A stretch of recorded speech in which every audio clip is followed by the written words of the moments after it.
I've been wanting a portable laminating machine for quite some time, so I thought I would grab this one. That is on Amazon, and it is very easy to use. There's not a lot of fussy settings.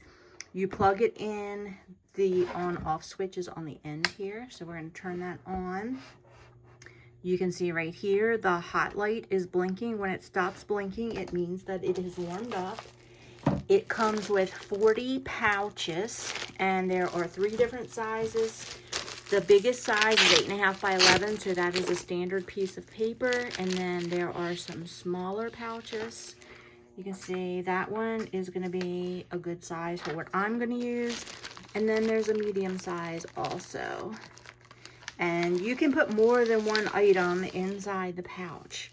So this is a great deal. This was very reasonably priced. Okay, this is still, let's see, you can feel it getting a little bit warm. It's not super hot though.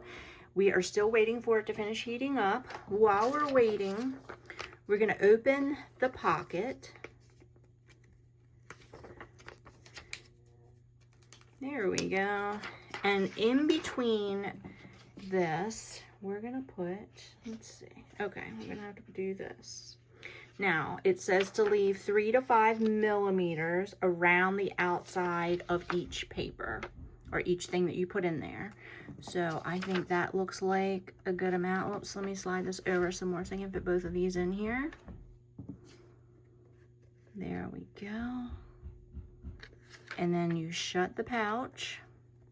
Okay, it is still blinking, so it is still heating up. And then you feed the pouch in here so that the fold goes in first. This would be a wonderful gift for teachers. This is small enough that it will fit inside of a tote bag or a backpack so that you could take this back and forth from school to home. This would be great for an office if you need to do name tags, name badges. If you wanted to label things, if you have a lot of signs around your office that need to be laminated. And this lamination is pretty thick. It is not super flimsy. Let's see. But this is a lot less fussy than the old big laminating machines that I remember that schools used to have. This is so much easier. This is also easier than the laminating sheets that you get that are sticky. Those are very fussy, and I have a horrible time getting those to work without having lots of wrinkles. Okay, you can see that the light is now steady, so it's ready to use. It takes between 3 and 5 minutes. So, whoops, I just get my bookmarks lined up again. This is great for kids' crafts. Bookmarks, you could do things that you want to put in picture frames, you know, dried flowers, things like that. Here we go. There are markings on the top. And you don't have to push this through. It will automatically pull it through. And let's see how it looks on the other side. Ooh, it looks good. I can tell already. And that did not take very long at all. And that is going to make it nice on both sides. Let's see. Did I bring a hole punch? I did bring a hole punch up here. Yeah, it is on the hot side. Okay, so we're going to let this cool for a minute. I'm going to turn this off and let it cool down. Of course, you want to make sure that it is cooled off before you put it into a tote bag. You do not want kids to be around this, and you also want to be very careful because it does have a heating element to it.